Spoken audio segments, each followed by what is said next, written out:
नमस्कार. स्वामी समर्थ अनुभूती या चॅनलमध्ये आपलं मनापासून स्वागत आहे. श्री स्वामी समर्थ.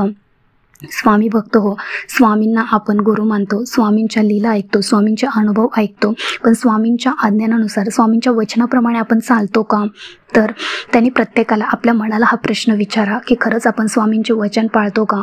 स्वामींच्या आचरणात म्हणजे जे आपण गुरुचरित्र ग्रंथामध्ये वाचतो, स्वामीचरित्र सारामृतामध्ये वाचतो, ह्या ज्या काही स्वामींनी दिलेली वचनं आहेत ते आपण पाळतो का? तर आजच्या स्वामींच्या अद्भुत लीलेवरून तुम्हाला समजेल की आपण कोणत्या प्रकारचे सेवेकरी आहोत. तर बघा, श्री स्वामींच्या चरित्रात सोळापा व सुंदराबाई या दोघांना विशेष महत्त्व आहे. श्रींचा वास बहुत काळ सोळापाच्या घरीच झाला. सोळापावर श्रींचे पुत्रवत प्रेम होते. समर्थांनी त्यांची हर प्रकारे परीक्षा पाहिली. त्याच्या बायकोला तर त्यांनी नाना प्रकारे त्रास देऊन सळो की पळो करून सोडले होते. चूल पेटली असता तीत खुशाल पाणी ओतावे, सोवळ्यात स्वयंपाक सुरू असता मुद्दाम ओवळ्याने शिवावे, अशासारखे प्रकार त्यांनी केल्याचे पाहून सुरुवातीला आपला नवरा एका वेड्याच्या आहारी गेला आहे असे त्या माऊलीस वाटल्या वाचून राहिले नसेल. परंतु पुढे प्रसंगाने श्री स्वामी समर्थांचे सामर्थ्य तिला कळून चुकले. त्यामुळे तिने तो त्रासही नंतर निपुटपणे सहन केला. श्री स्वामी समर्थांची बालनोत्तर पिशाच्य वृत्ती काय आहे? स्वामी चरित्रकार काही भागवत लिहितात की महाराजांची वृत्ती फारच विलक्षण प्रकारची असे. त्यांच्या वृत्तीस कित्येक लोक पिशाच्य वृत्ती म्हणत. प्रातःकाळ होण्याबरोबर नित्य नियमाने उठून संन्यास धर्मास योग्य असा प्रातस्नानाधिक जप तप किंवा अनुष्ठान अथवा ज्ञान धरणं वगैरे काही एक करण्याचा नेम नसून स्वच्छंदाने व दुसऱ्याच्या हाताने सर्व कारभार होत असे. महाराजांस स्नान दुसऱ्याने घालावे, परंतु स्नान व्हावे असे त्यांच्या मर्जीस आल्यास महाराजांस जेवण दुसऱ्यानेच घालावे, परंतु जेवावे अशी महाराजांची लहर लागल्यास महाराजांच्या अंगावर पांघरून दुसऱ्यांनीच घालावे, परंतु ते अंगावर असावे असे त्यांना वाटल्यास महाराजांनी वाटेल त्या ठिकाणी जावे. ती जागा मग राजाचा रंगमहाल असो, अगर स्मशानभूमी असो, वाळवंट असो किंवा निवडुंगाची जागा असो, महाराजास प्रतिबंध करणारा कोणी नसे. महाराज चाहेल त्याच्या हातचे अन्न खात असत, परंतु महाराज अधर्मी आहेत अशी कल्पनाही कोणास करवत नसे. महाराज कधी कधी दिवसातून 2 स्नान करीत, केशर चंदनाची ओटी अंगाला लावून घेत आणि आरती करून घेत. कधी कधी 8 दिवस दानच करीत नसत. कोणास नकळत एखाद्या बागेत, स्मशानात अगर जंगलात जाऊन राहत.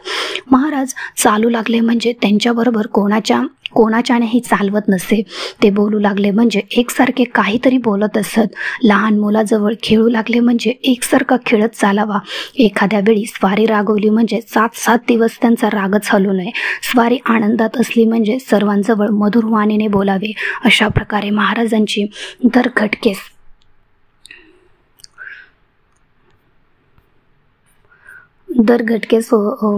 लिहितात.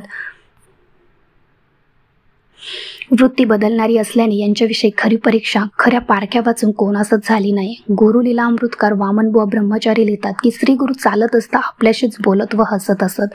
चालताना त्यांना मध्येच गुडगुडी ओढण्याची लहर ये. ते मधूनच झाडांवरून दगडांवरून प्रेमाने हात फिरून तुम्हाला काय हवं आहे असा प्रश्न करीत.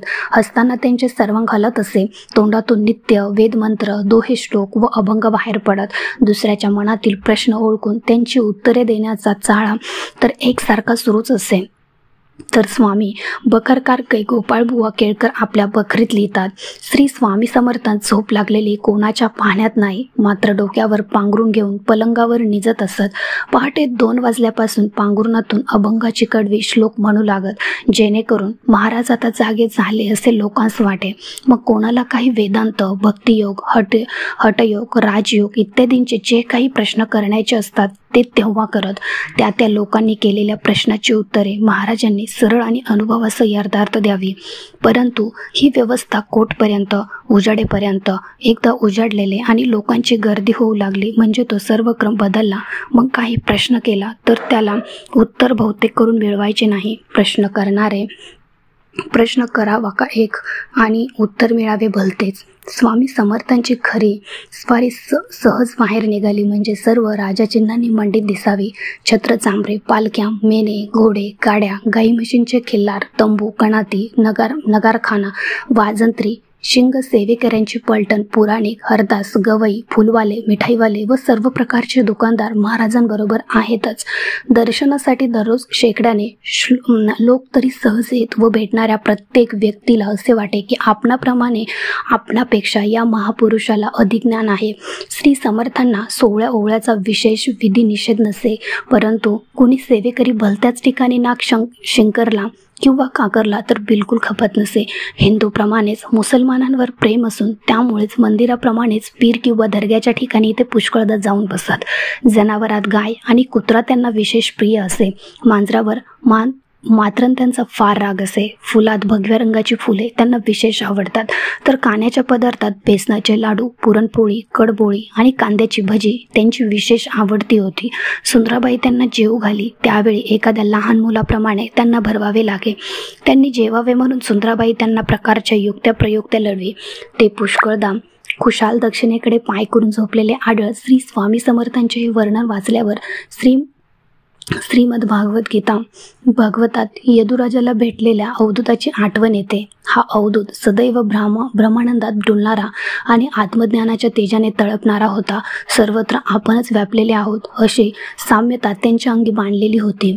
आत्मज्ञानाच्या सामर्थ्याने द्वैत भावना पूर्णपणे जिंकली होती. त्यांचे वागणे एखाद्या निरागस बालकाप्रमाणे होते. अमृताला चालविणारे आणि ब्रह्मरसाने भरलेले रसाळ भाषण करीत असत. ब्रह्मरस पिऊन मस्त झाल्यामुळे ते कोणालाही जुमानीत असत. हम किसी के ताबेदार नहीं है असे म्हणणारे श्री स्वामी समर्थ सुंदराबाईच्या मात्र अर्ध्या वचनात राहिले. हे पाहिल्यावर या बाईची पूर्व पुण्याई फारच जबरदस्त असली पाहिजे असे म्हणावे लागेल. मात्र स्त्रींची सेवा तिने लोकबुद्धीने केली. स्त्रीवरील आपल्या प्रभावाचा उपयोग करून तिने बराच पैसा गाठी बांधला, परंतु पुण्याई संपल्यावर तिलाही स्त्रींच्या सेवेतून मुक्त व्हावे लागले. धनप्राप्तीपेक्षा आत्मप्राप्तीसाठी तिने श्री स्वामी समर्थांचा उपयोग करून घेतला असता तर तिच्या आयुष्याचे सोने झाले असते. परंतु क्षणिक मोहात गुंतलेल्या जीवाला एवढा सारासार विचार राहत नाही. हे एवढेच खरे आहे.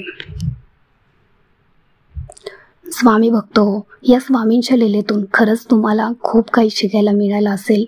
तर ही स्वामींची अद्भुत लीला तुम्हाला कशी वाटली मला कमेंट करून नक्की सांगा. आणि आवडली असेल तर आपल्या चॅनलला लाईक, शेअर आणि सबस्क्राईब करायला विसरू नका. श्री स्वामी समर्थ. धन्यवाद.